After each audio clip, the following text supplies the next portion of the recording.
اعوذ باللہ من الشیطان الرجیم بسم اللہ الرحمن الرحیم۔ سامعین و ناظرین کرام، السلام علیکم ورحمۃ اللہ وبرکاتہ۔ سیدنا حضرت خلیفۃ المسیح ثانی رضی اللہ تعالیٰ عنہ نے 26 فروری 1919 کو ماڈرن ہسٹوریکل سوسائٹی اسلامیہ کالج لاہور کے زیر اہتمام حبیبیہ حال میں اسلام میں اختلافات کا آغاز کے عنوان پر تقریر فرمائی۔ آج کے پروگرام میں اس تقریر کا تعارف اور ابتدائیہ پیش کیا جا رہا ہے۔ سامعین و ناظرین کرام، اس جلسہ کے صدر مورخ اسلام جناب سید عبد القادر صاحب میں تھے۔ انہوں نے حاضرین جلسہ سے سیدنا حضرت خلیفۃ المسیح ثانی رضی اللہ تعالیٰ عنہ کا تعارف پیش کرتے ہوئے اپنی افتتاحی تقریر میں کہا، آج کے لیکچرار اس عزت شہرت اس پائے کے انسان ہیں کہ شاید ہی کوئی صاحب نا واقف ہوں۔ آپ اس عظیم الشان اور برگزیدہ انسان کے خلف ہیں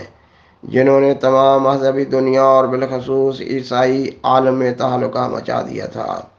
اور صدر مجلس جناب سید عبد القادر صاحب ایم اے نے آپ کی تقریر کے بعد فرمایا، حضرات، میں نے بھی کچھ تاریخی اوراق کی ورگردانی کی ہے، اور آج شام کو جب میں اس حال میں آیا تو مجھے خیال تھا کہ اسلامی تاریخ کا بہت سا حصہ مجھے بھی معلوم ہے اور اس پر میں اچھی طرح رائے نہیں کر سکتا ہوں، لیکن اب جناب مرزا صاحب کی تقریر کے بعد معلوم ہوتا ہے کہ میں بھی طفل مکتب ہوں، اور میری علمیت کی روشنی اور جناب مرزا صاحب کی علمیت کی روشنی میں وہی نسبت ہے جو اس میز پر رکھے ہوئے لیمپ کی طرف اشارہ کر کے کی روشنی کو اس بجلی کے لیمپ جو اوپر آویزہ تھا کی طرف انگلی اٹھا کر کی روشنی سے ہے۔ حضرات، جس فصاحت اور علمیت سے جناب مرزا صاحب نے اسلامی تاریخ کے ایک نہایت مشکل باب پر روشنی ڈالی ہے، وہ انہی کا حصہ ہے۔ سیدنا حضرت خلیفۃ المسیح ثانی رضی اللہ تعالیٰ عنہ کی یہ تاریخی تقریر جب اگلے سال شائع ہوئی تو اس کی ابتدا میں سید عبد القادر صاحب نے تمہیداً لکھا، فاضل باپ کے فاضل بیٹے حضرت مرزا بشیر الدین محمود احمد کا نام نامی اس بات کی کافی ضمانت ہے کہ یہ تقریر نہایت عالمانہ ہے۔ مجھے بھی اسلامی تاریخ سے کچھ شدھ بدھ ہے، اور میں دعویٰ سے کہہ سکتا ہوں کہ کیا مسلمان اور کیا غیر مسلمان بہت تھوڑے مورخ ہیں جو حضرت عثمان رضی اللہ تعالیٰ عنہ کے عہد کے اختلافات کی تہہ تک پہنچ سکے ہیں اور اس مہلک اور پہلی خانہ جنگی کی اصل وجوہات کو سمجھنے میں کامیاب ہوئے ہیں۔ حضرت مرزا صاحب کو نہ صرف خانہ جنگی کے اسباب سمجھنے میں کامیابی ہوئی ہے، بلکہ انہوں نے نہایت واضح اور مسلسل پیرائی میں ان واقعات کو بیان فرمایا ہے جن کی وجہ سے ایوان خلافت مدت تک تزلزل میں رہا۔ میرا خیال ہے ایسا مدلل مضمون اسلامی تاریخ سے دلچسپی رکھنے والے احباب کی نظر سے پہلے کبھی نہیں گزرا ہوگا۔ سامعین و ناظرین کرام، آئندہ کے پروگرامز میں سیدنا حضرت خلیفۃ المسیح ثانی رضی اللہ تعالیٰ عنہ کی مذکورہ تقریر بالاقساط پیش کی جا رہی ہوگی۔ آپ فرماتے ہیں،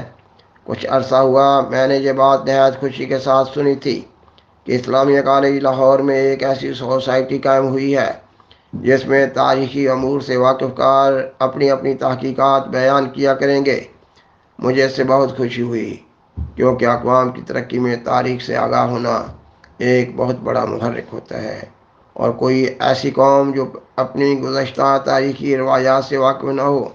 کبھی ترقی کی طرف قدم نہیں مار سکتی۔ اپنے آباء و اجداد کے حالات کی واقفیت بہت سے اعلیٰ مقاصد کی طرف رہنمائی کرتی ہے۔ بس جب اس سوسائٹی کے قائم ہونے کا مجھے علم ہوا تو اس خیال سے کہ اس میں جہاں اور تاریخی مضامین پر لیکچر ہوں گے وہاں اسلامی تاریخ پر ایسے لیکچر ہوا کریں گے جن سے کالجوں کے طالب علم اندازہ کر سکیں گے کہ ان کے آباء و اجداد کے ذمہ کیسے کیسے مشکل کام پڑتے رہے ہیں اور وہ کس خوش اسلوبی اور کیسے استقلال کے ساتھ ان کو کرتے رہے ہیں،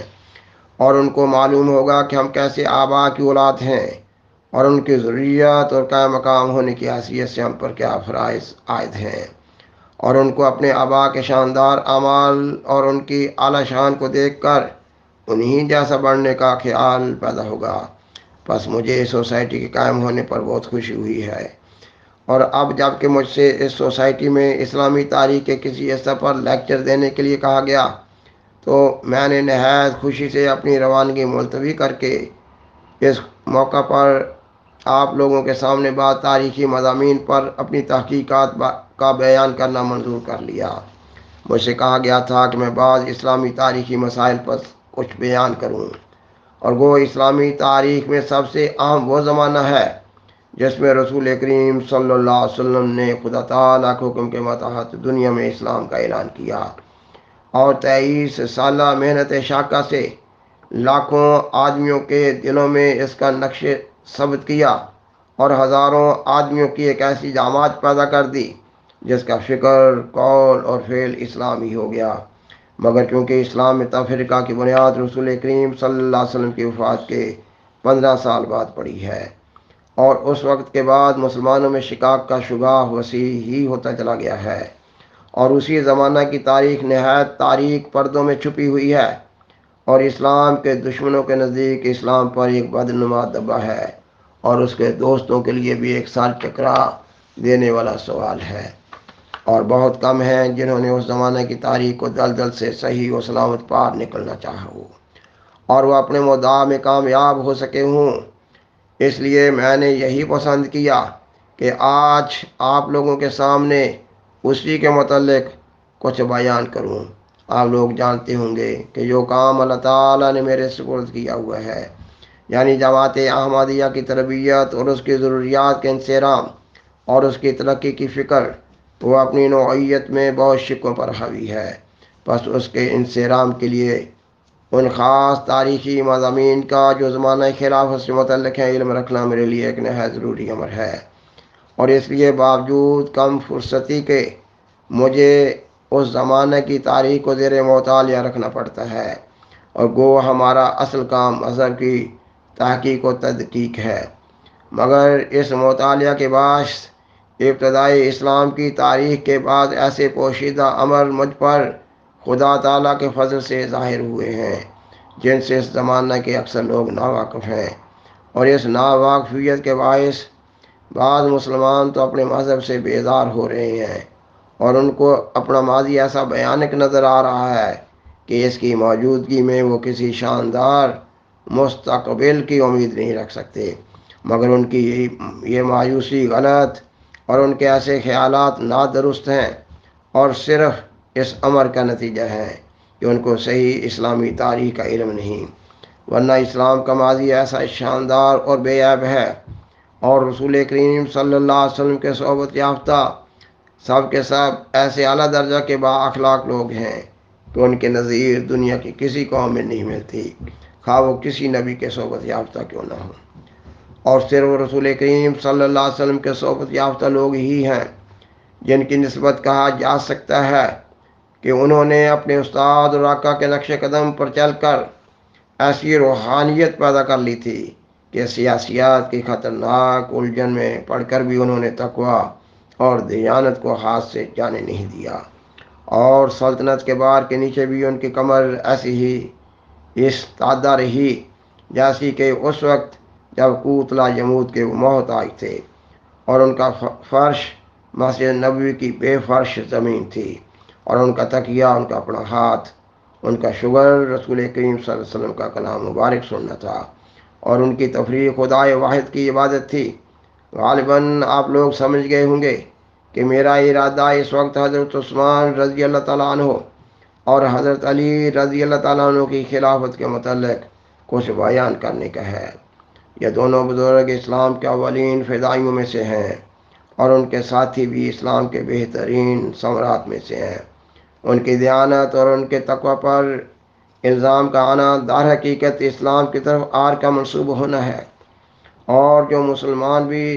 سچے دل سے اس حقیقت پر غور کرے گا اس کو اس نتیجہ پر پہنچنا پڑے گا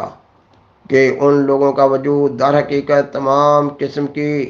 دھڑا بندیوں سے عرفہ اور بالا ہے، اور یہ بات بے دلیل نہیں بلکہ تاریخ کے اوراق اس شخص کے لیے جو آنکھ کھول کر ان پر نظر ڈالتا ہے اس امر پر شاہد ہیں۔ یہاں تک میری تحقیق ہے،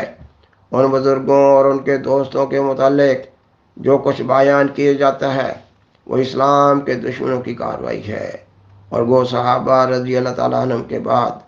بعض مسلمان کہلانے والوں نے بھی اپنی نفسانیت کے ماتحت ان بزرگوں میں سے ایک یا دوسرے پر اتہام لگائے ہیں، لیکن باوجود اس کے صداقت ہمیشہ بلند و بالا رہی ہے، اور حقیقت کبھی پردہ خفا کے نیچے نہیں چھپی۔ ہاں، اس زمانہ میں جب کہ مسلمان اپنی تاریخ سے ناواقف ہو گئے اور خود اپنے مذہب پر ان کو آگاہی نہیں رہی، اسلام کے دشمنوں نے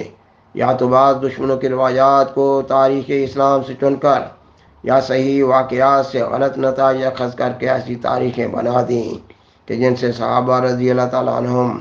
اور ان کے ذریعہ سے اسلام پر حرف آوے، کیونکہ اس وقت مسلمانوں کی عینک جس سے وہ ہر ایک چیز کو دیکھتے ہیں یہی غیر مسلم مورخ ہو رہے ہیں، اس لیے جو کچھ انہوں نے بتایا انہوں نے قبول کر لیا۔ جن لوگوں کو خود عربی تاریخیں پڑھنے کا موقع ملا بھی، انہوں نے بھی یورپ کی ہائر کرٹیسزم یعنی اعلیٰ طریقے تنقید سے ڈر کر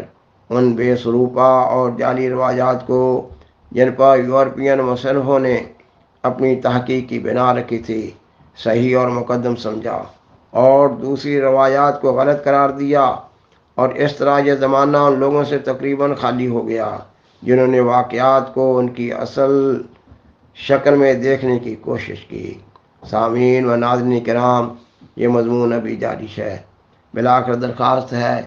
کہ برائے مہربانی اس پروگرام کو دوسروں سے شیئر کریں اور حضرہ کرم اس چینل کو سبسکرائب کریں۔ جزاکم اللہ تعالی احسن الجزا، وآخر دعوانا ان الحمد للہ رب العالمین۔ شکریہ۔